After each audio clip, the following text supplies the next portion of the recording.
Hey, what's going on, guys? Josh Hoskins here, Lifestyle Blueprints and Legendary Life Media.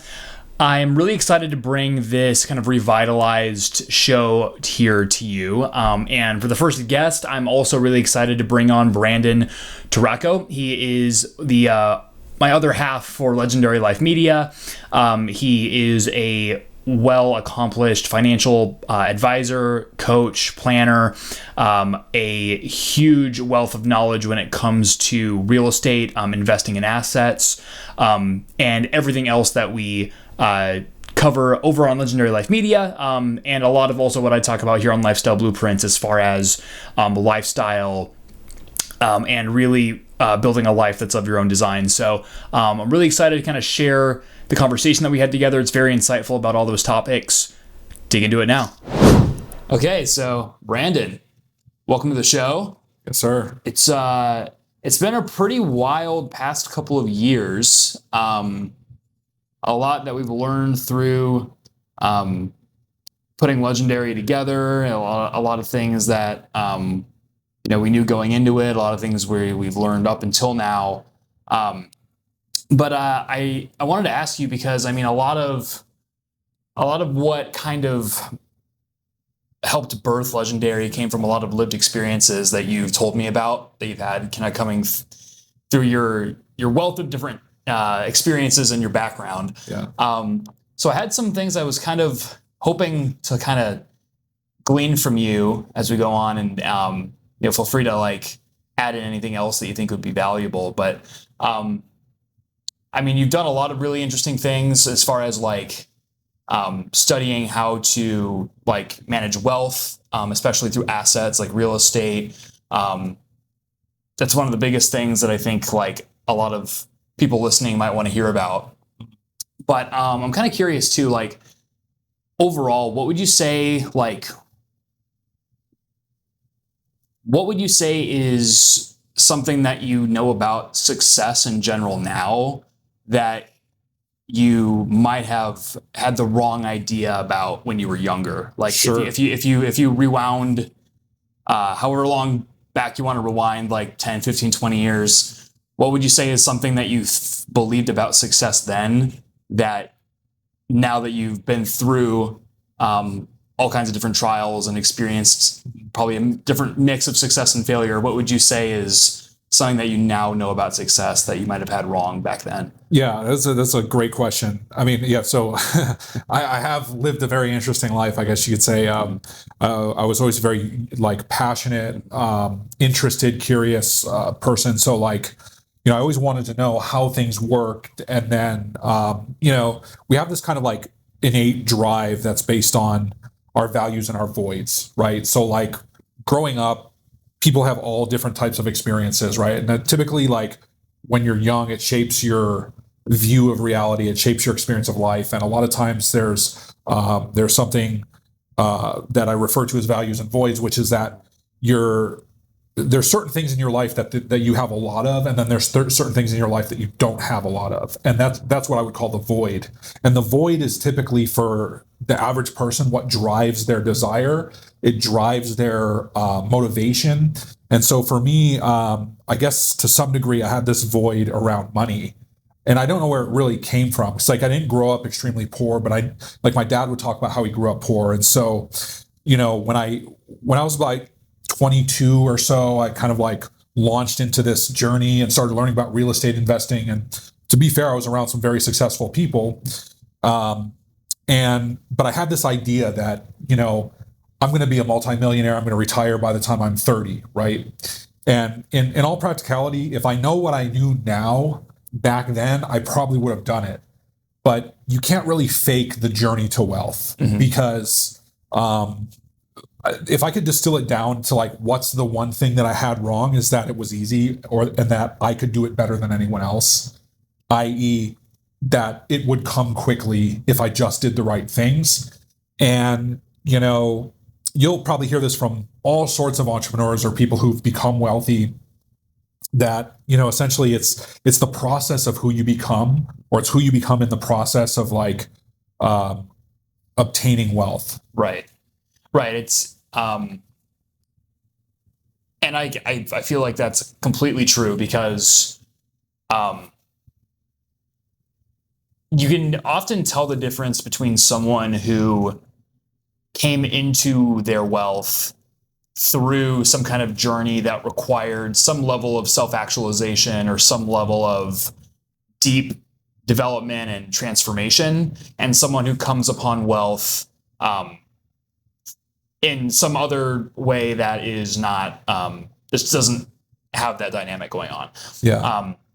Maybe, and there's not necessarily any shame about this, because people are born into all kinds of different situations, and there can be some, I mean, I know people who inherited a lot of wealth who still turned out to be amazing people who went through a lot of self-actualization. And I know, there's also the reverse of that. But you can still tell the difference between someone who has obtained their wealth through a lot of hard lessons. There's all kinds, there's how many different stories of people who win the lottery and then within a year, they're worse off than they were before they won. And I think also in the context of lifestyle, it's super fascinating too, because this is something that you and I have talked about before. There are so many people, especially in I guess what you could consider also the more luxurious cities. I found this to be the case, in your Los Angeleses and your Miamis, and that's just in the US. Scottsdale. Yeah. Even back here at home, you see a little bit of it. But not even, that's just in the country. I'm sure this is also the case around the world. There's a lot of people who got to a certain level of wealth in the strict financial sense, thinking that would be their ticket to obtaining a better lifestyle and achieving all these other goals that might involve money but aren't directly related to money. And it turns out that making that money wasn't their ticket. To put it bluntly, there's a lot of rich losers that you right. meet, Well, I wonder what your thoughts are on that. Yeah. So the first thing I'll say is that money absolutely, it doesn't buy happiness, right? People say money doesn't buy happiness, but it sure makes life a hell of a lot easier. Right. Right. So let's get that out of the way, right? It sucks to not have money, right? But now when we talk about people who do have money, or people who've come into wealth, or people who've worked and struggled and come into immense levels of wealth, I've seen people in all different areas of life when it comes to money. Exactly as you said, one example of that is someone who became really rich, but they're an asshole, or they're a loser, or they're somebody who you don't really want to be around. They're not really a cool person, right? I don't know, I think maybe Charlie Munger is a good example of that, right? Famous billionaire, super smart investor, but he's kind of a dick, right? I don't know that for sure. Sorry. If he's actually cool, maybe he's super cool. But you think about that's Warren Buffett's investor buddy. Yeah, Charlie Munger, come on the show. We'll see if you're actually a we'll suss it out. Yeah, we'll be the judges. And then now when you look at money and wealth, there's so many different levels to it, that this is where I think things get really interesting, and that people don't really think about this a lot, but I think about it a lot, because it's kind of it's become my zone of influence and my level of interest around. Obviously, there's levels to wealth, right? But just as you said, there's also levels to lifestyle and experiencing life. And Richard Branson's the kind of the perfect example of that, right? He's this billionaire playboy, and he was never about the money. He was always about living life. And so he had, hot models, parasailing, and doing all this wild stuff. And so, there's an element of that becomes so important when you look at, when you understand the nature of money, right? Because the whole problem with the viewpoint that wealth is the goal, the problem with this viewpoint that wealth is the goal is essentially that it takes you away from the state of mind or the creative thinking that's required to actually get wealth. Because in order to actually get wealth, you have to create something of value, and you have to understand, I'll put it to you this way. There's fundamental principles, right? You can only get wealthy in certain ways: acquiring assets, arbitrage, or creating assets, in a sense, right? So but if your goal is money, then it basically takes you out of the zone of the creative thinking that it's required to do one of those things, right? Right. Like if your goal is to just become insanely wealthy, you can focus on becoming an arbitrage trader and just become really good at trading. And now you're just king of arbitrage and you can go extract money from the markets. But like, what does that do for you and for life? Like most people that experience that level of transformation around wealth, because it basically imbalances it imbalances life in a certain way. If you're used to not having money and all of a sudden you crack the code and you have all this money, a lot of people in that scenario end up getting really depressed, just like the lottery winners. Yeah. Because it's such an imbalance to what they're normally used to that they almost have to go into self-destruction to basically equilibrate or equalize the damage that's done by having them get too much money too fast. Right. Now, I think when it comes to something really interesting you're touching on, when it comes to lifestyle, you can almost kind of put like areas of development into different buckets where like wealth and finances is one bucket, maybe your social skills, social status, or just ability to, provide value to people on that level, your influence, so to speak, is one of them. And then another one could be your say like your ability to travel and have new experiences. There's all these different buckets that like lifestyle that are part of living a full life and living a life that's on your terms. But I think a lot of people, like you said, there's an imbalance that happens if you have too much wealth in particular.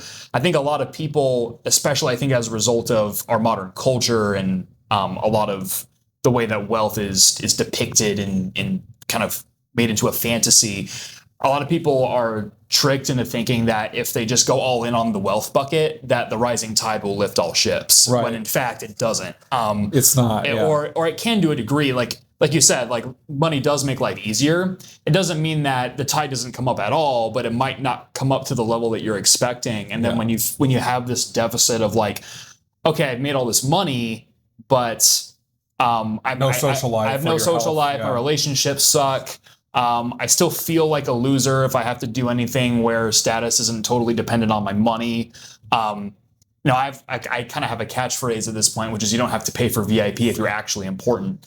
I love it. And we've proven that. That's one thing that we have proven so far. Yeah, with Legendary. Oh, totally. And it's really been eye-opening because like I said, like people think that if you buy VIP, and don't get me wrong, there's times where like buying VIP is the thing that makes the most sense. I'm not like totally against in all circumstances buying a VIP experience. But the point I'm making is kind of as an overall philosophy, when I say that if you pay for VIP, you're just pretending to be important.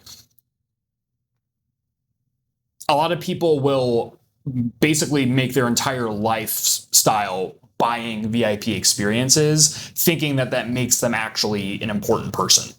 And when the illusion eventually shatters, when they realize that there is an actual lifestyle that they're capable of, that anyone's capable of, where you can have a level of influence that's a result of true lessons that you've learned, true personality development, true trials, true growth. And they realize that they're trying to shortcut that through their wealth. Not that I have, again, anything against building wealth, but I think it's also a trap many fall into. I'll say this, like there's a time and a place to shortcut that, to kind of like cut across that line with your wealth, but it's certainly not to the degree or the level that like one would have you think, right? It's like if you go out every weekend and you're going VIP to skip the line in like the clubs in Hollywood or something, it's like, it's kind of missing the point, right? Like, right. But here's where I'll kind of like dip into one of the things that you said at the beginning of that last statement, which is when we're talking about travel. So like travel has been instrumental to me, and it's also one of these areas where it's like I probably could have more money and like could have saved more money and invested more if I hadn't traveled as much. But the thing that travel always gave me is like, you're here, you're living this life, and you have your routines and you have your way of viewing life and you have your viewpoint. Like you live here where you live, you live where you live, you have your viewpoint of life from that viewpoint. And every time you travel, it's like, you start to experience life from a different vantage point. Sure. And in a sense, it becomes kind of like a video game, especially once I started doing a lot of like road tripping. It becomes like a video game because you're literally in a sense, what you're running up against is like your own consensus reality, right? It's like you have a fixed way of being, a fixed way of living in the world, a fixed way of how things should be in your life. But when you leave your home and go into a different environment, the game is how do you adapt and how do you play with the environment? And, human beings, I don't want to go down the rabbit hole of like evolution and stuff like that or whatever, like these theories. But ultimately, like adaptability is the number one aspect of, that's like the number one trait of human beings over time, right? So like to me, when you go and travel, you're forcing yourself to evolve and adapt to new environments, new people, new ways of thinking, new ways of interacting with the world. And it challenges the way that you're actually interacting with life in the present moment. And so that's why I say it's like a video game, because it's you versus you, and travel gives you the ability and the freedom to experience that transformation of self from the experience of the world. Oh, absolutely. I think it's actually, that echoes what I've heard a lot of people who are multilingual say, interestingly enough, because there's something, and this is why I've always wanted to become fluent in another language. It's something I'm on my way to doing right now, but many people who are polyglots, I think that's the official term, will say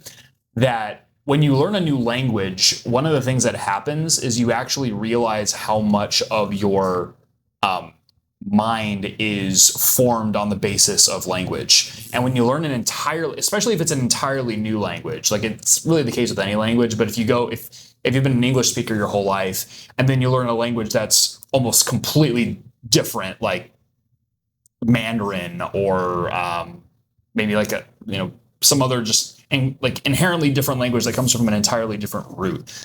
What'll happen is you actually have to basically, when you switch from one language to another language, that's different on that fundamental level, you're actually changing your entire like sense of self in a certain way, where like, okay, you have to basically shift your entire way that your thoughts are formed, your entire framework of thinking, in order to be able to think in that language, because that's what fluency means. You think in another language. And I think that kind of dynamic applies a lot to travel, because if you have to accustom yourself to, through travel, living in an entirely new environment with people from an entirely different culture who, think and act and do things in ways that are entirely new, you're basically almost building another person out of yourself by adapting to that environment. And then when you're able to merge that new person that you're forming into the overall whole of yourself, that results in you just being a larger person. Like from the inside. And I think that's super fascinating about culture. And that's also another thing that money can't buy, right? Like you can have all the money in the world, but you can't buy that level of personal expansion that you get from something like travel or learning a new language, or in general, just having more experiences. So yeah. I mean, I think we've talked about this, and I think like this is the core of Legendary is focusing on those aspects of life that you can't really buy. You can buy a VIP experience, but you're buying it. That's like the lowest level way to experience something cool. Right. So like, this basically there's this old trite saying, right? All the best things in life are free, right? It's based on that. It's very true. Like love and money and experience of life. I was going to say money, but like even your experience of money, like the way that you think, your mindset about money is free. If you understand that it's literally free for you to change the way that you think about something, including money, that's free. Your mindset is free. Love is free. Enjoyment of life is free. All these aspects of life that are free is like, that was kind of like a keynote of Legendary, right? It's like, what are all the things that, you can do to improve your life that money couldn't buy? And that's kind of what started this whole conversation. Right. And a quick point on the bilingual thing is like, I was very lucky in high school. For whatever reason, I think it's required at the time when I was going to high school, it was required to take a second language. So I took 4 years of Spanish, and so I'm fairly fluent in Spanish as a second language. And it was a really cool experience. Multiple times I've been to Mexico because not only can I speak the language, but you have a different experience interacting with people when you're speaking their language. And so every time I've been to Mexico, it's like I truly understand like their viewpoint on life and their way of life. It's like they don't care about, you know, like the hustle and bustle and becoming a billionaire, right? There's this old story about like, you know, the Wall Street investor. If we work hard and, you know, work 100 hours a week and build our company, eventually we can IPO and go public, and then we can go, you know, relax on a fishing boat in Mexico. And then there's just the guy, you know, there's just the fisherman in Mexico in the boat. And you know, the guy comes in, he's like, oh, you're catching a lot of fish. Like we could turn this into a company and do all this and IPO. And the guy's like, why? For what? I'm already here. He's already there in the enjoyment, the experience of, you know, fishing in Mexico on the beach, taking a siesta, right? It's like, so that was super cool. Multiple times I've been to Mexico. It's like when they say when you go to Mexico, it's like, oh, you're on Mexico time now, because they don't rush around the way that people do in America. And they don't respond to your demands either, which is kind of cool because it's like you can see people that are like new tourists to Mexico. And this is the other thing. So when people travel, it's because it's so confronting, like it literally confronts the way that your life and reality is set up. You'll often see people who are like, you can tell they're on vacation. They're not enjoying any of it. They're frazzled. They don't like waiting and they don't like the way things are. It's like, just speaking to that point, it's like, Yeah. we're at like a 5-star resort going to check in, and the clerk's like, okay, next, welcome. They're very happy. They love the vibe there. And then there's like the one group of people with some lady who's all frazzled because whatever, she can't handle the confront of the challenge that is occurring to her viewpoint and lifestyle. Right. So that to me is so interesting to observe, because how do you get freedom from that? How do you derive value from that? And that's where the whole travel thing comes in, to where if you look at travel and your business and your life kind of like a video game, you understand that there's stats and there's ways to determine how well you're doing in certain areas, but like also it's just a game.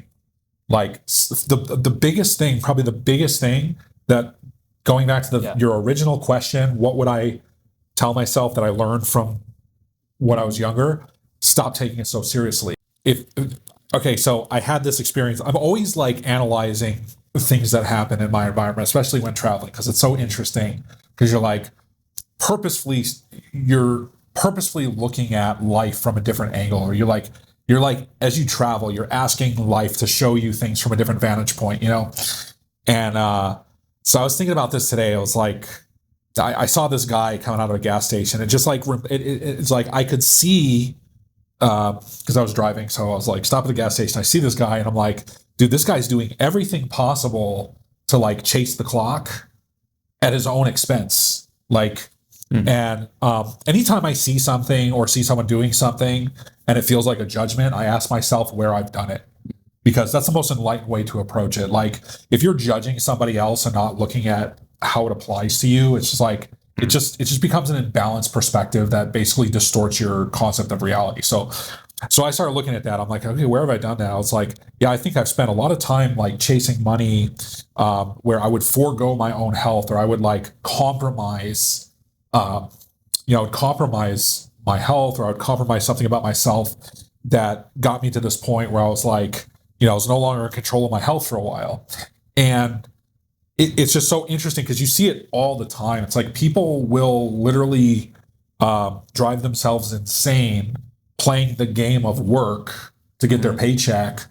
And what's more interesting to me is the phenomena that occurs with how they respond and react to that experience in life, rather than like just having control over it. Like one of the things that an example of this is like, this is something that I learned from being a consultant. So I worked in tech consulting, very similar to like being a management consultant and kind of working for those types of companies. And we would go into companies and we're like, in a sense, I'm like, I'm not part of that company's matrix. I'm outside their matrix, like the people, their culture, the way that they operate, everyone shows up at 9 o'clock.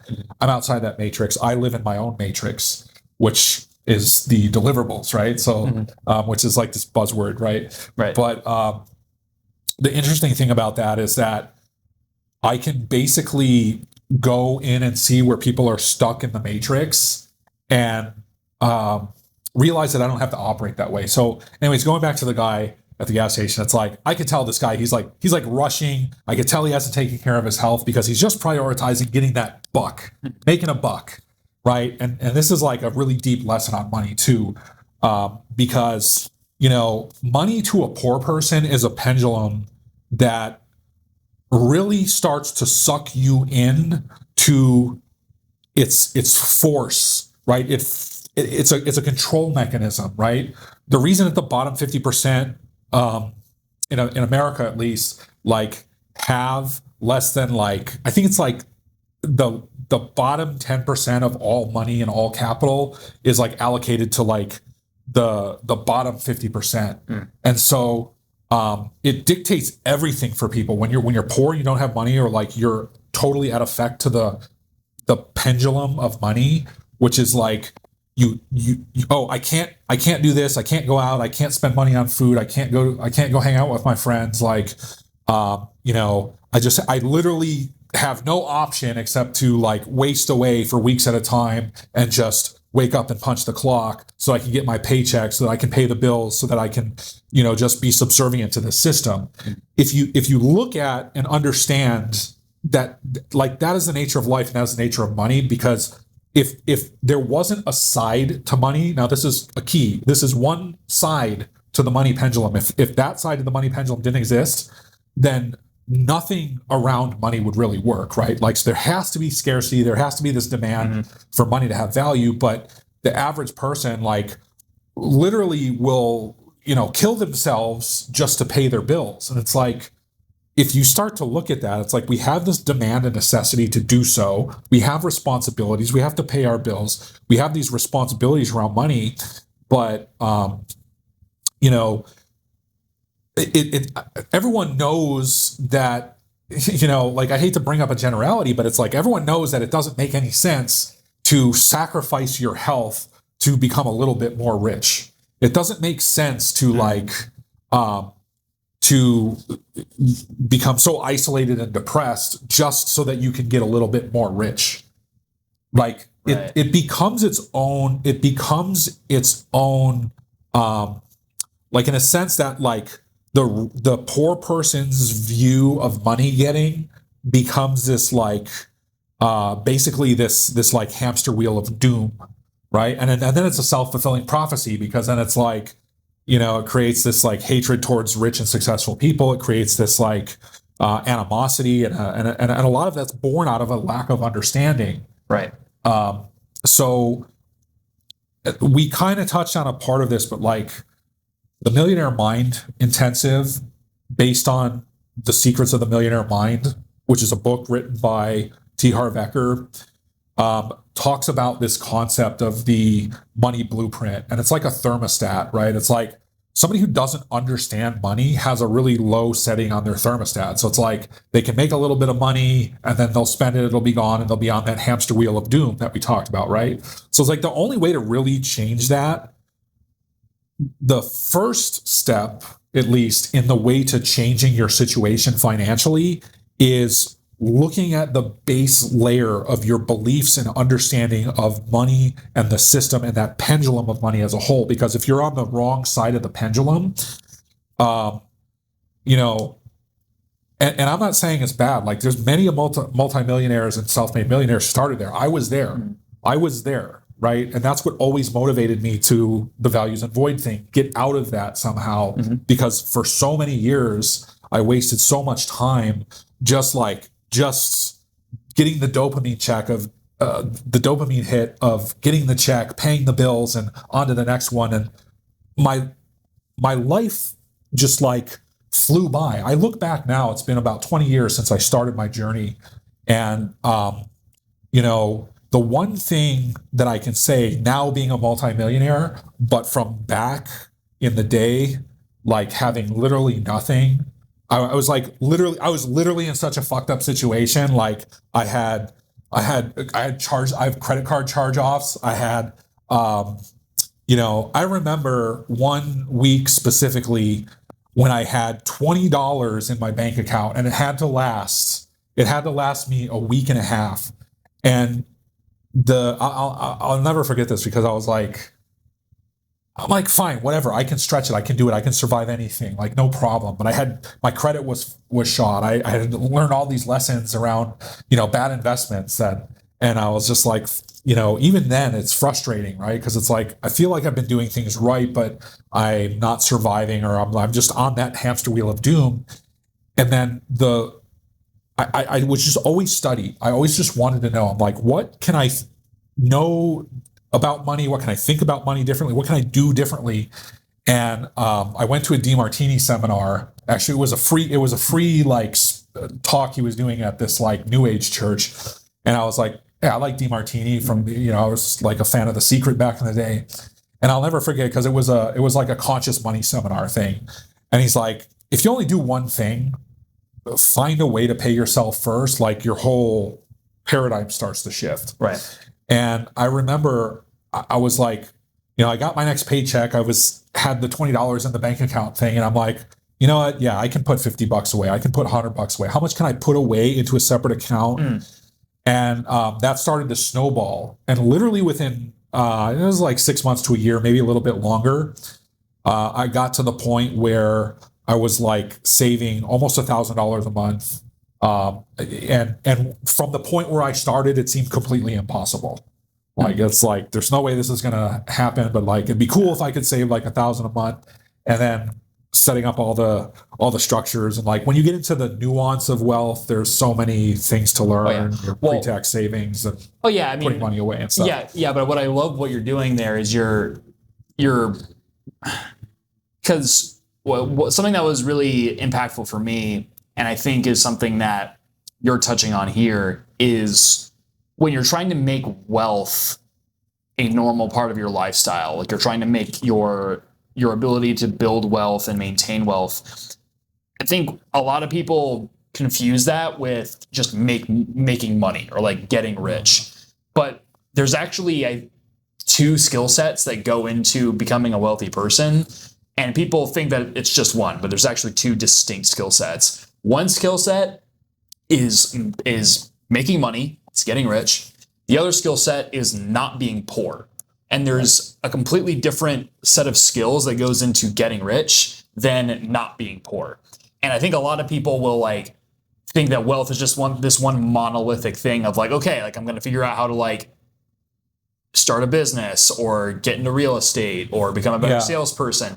Those are like getting rich or making money skills. But there's a whole nother skill set that a lot of those people are ignoring, which is the not being poor skills, which is like people will say, oh, it's like, when it comes to budgeting, or like you were saying, like finding ways to pay yourself first, even if it's a little bit, even if you're starting with $5 or $10 or $50 or whatever. It's like some people will scoff at that and be like, oh, if you do that, like that's not how you get rich. Like you can't save your way into becoming a millionaire. Yeah. It's like, yeah, you can't save your way into becoming a millionaire. But if you don't know how to save, like you're going to make yourself poor. You're going to be broke. I know so many people who have like salaries that are like beyond most people's concept of how large a salary can be, and they still live paycheck to paycheck because they never mastered the not being poor skills rather than just the getting rich skills. Yeah, the other thing on that is like, the whole pay yourself first thing, that's not about getting rich. The pay yourself first and the discipline is about understanding your own habits and the power that you have over your destiny, right? Like if you can't save $50, how would you ever be a good steward of money and be able to manage or steward $50 million? It's impossible, right? So it's like that whole practice is about the mindset and the mindfulness and the respect for the hard work that dollar has, right? Like, of course, that whole like, you have to work hard to get rich is like a whole different mind trap. But like, what you're talking about is like, okay, doctors, right? Lawyers, anesthesiologists, right? Like they're in the self-employed category. A lot of them have like multi-hundreds of thousands of dollars in income, but they also have hundreds of thousands of dollars in debt, and they have no investment vehicle, right? So like when I learned, what a lot of real estate investors do is that they help people like a doctor or a lawyer they have plenty of money, but they have debt, and they have good income, but they have debt. They don't like have a real long-term wealth vehicle, because the money that they get and they generate is from them working. They have to go to work and get a paycheck to earn that money. Like when I learned what's happening in the realm of like real estate investors, and like especially like newer real estate investors, before they get into syndication, which is like doing a legal fund and raising capital through like big institutions, a lot of newer real estate investors go to people like the doctor or the lawyer who have access to capital, but they have no wealth vehicle. And they basically like, one thing that a lot of them do is a self-directed IRA, which is that you can pre-tax a bunch of money into this account, and then you can self-direct it. You can invest it in real estate, and all your, capital gains and your profits is in this account. And you don't have to pay taxes on any of that money until you take it out from retirement. So you can go and grow this money from like, $100,000 to like a few million, and then you only start paying taxes once you take that money out. So a lot of real estate investors go and find partners like that to joint venture with them to do deals. And but that's exactly it. It's like the skill of earning income is one thing, and that can happen in many ways, right? You can have $3,000 a month. You could have $30,000 a month. Like you're a doctor or a lawyer, but like if you don't have the wealth knowledge of like how to keep it, how to invest it, how to build vehicles, and how to like, to operate money on that level, then it's a very critical thing to understand. But that's why I also say once you get into that, there's many, many, many levels of wealth, because Yeah, no, and that's so, and this might be kind of something a good kind of thought to close out on, but that's why I personally, when I think about success in life, as broad as it might sound, I still like choose to see lifestyle as the main measurement of someone's success in life, rather than like putting it all in money, or putting it all even in travel, or all even in entertainment. Because at the end of the day, like I feel like even the most successful people, if you were to ask them what do you even really want out of life, they might not be able to give you a straight answer, because people will try to like maybe use money as like the points that they used as score for how well they're doing. But like to me, it's like the way my mind thinks about it is if all you're doing, if to make the amount of money that you want to make, you're working nonstop 18 hours a day, then what's the point of the money? If you're never able to use the money on things that you enjoy, or things that actually bring you like any sense of fulfillment in life. So that's why I like to think of success about your lifestyle, which wealth is absolutely a part of. Like you can't have, as much as I talk about like ways to get access to things money can't buy, there are things that you need money for just to like have your life, to have the freedom to engage in a lot of those activities. But the thing is when you overinvest in wealth, as we've said, I think that's where things can get dicey. But here's what I would say to that. So the first part is, money is a great scorecard. So like if you want to track your success by using the statistic of money as far as how is your financial success, sure, there's no better scorecard than your net worth. Well, this is what I talk about. It's like, but a lot of rich people don't even track their net worth. Like you want to know your net worth. You don't want to, who cares about your bank accounts? You need to, not saying to neglect them, of course, but know your net worth. It's a great scorekeeper, right? But yeah, as far as like fulfillment, I think the currency of fulfillment in life is enjoyment. And enjoyment is something that money can't buy. The question is, how do you actually, how do you measure enjoyment, and how do you measure your fulfillment in life? And then also like, what can you do to actively participate in the enjoyment of life? And that's where money falls apart, right? Because I think it kind of looks like this: the pinnacle of the wealth pyramid, at the very top is your health and well-being and vitality, and that is like your ability to enjoy life. So like health, wellness, vitality, and enjoyment of life is at the very top, because everything else in life flows from that. I would say money is a close second, but it could never overtake that aspect of life, because outside of the enjoyment of life, what are people with money all looking for? They're looking for experiences. Why would somebody pay for the VIP experience? Because they're looking for a way to increase their enjoyment of life. So they got a pile of money, which I'll say this one thing too. Stuart Wilde said, money is like manure. If you pile it up in one place, it starts to stink. But if you spread it around, it makes things grow.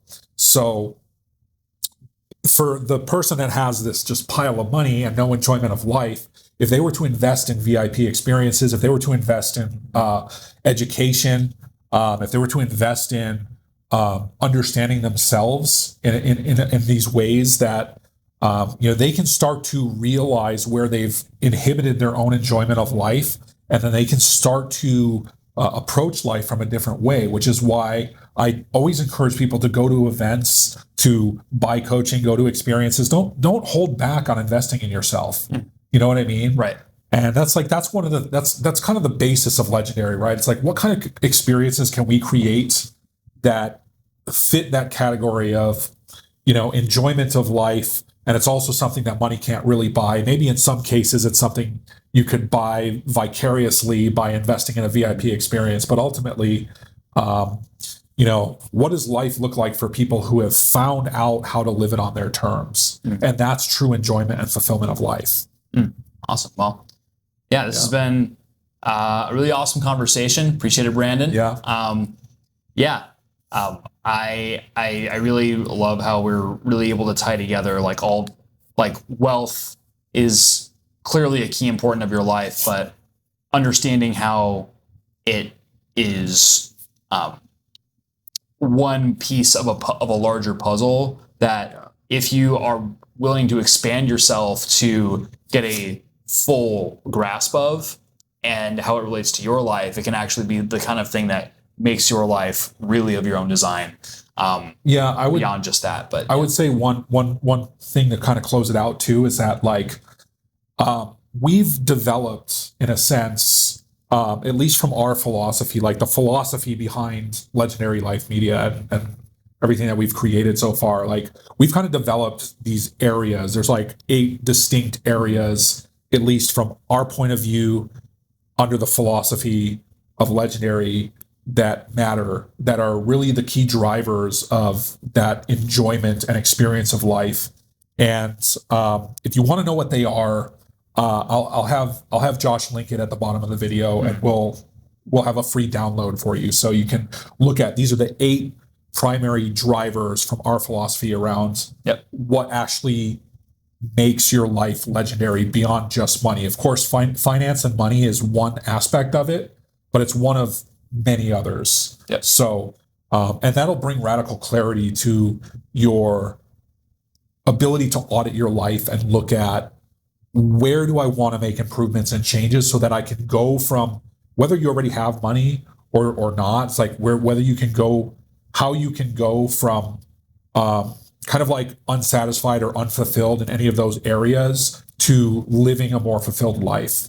And that's really part of the drive and mission, is to empower people to discover that for themselves, how they can make those changes in life and start to experience a deeper level of authentic fulfillment in life.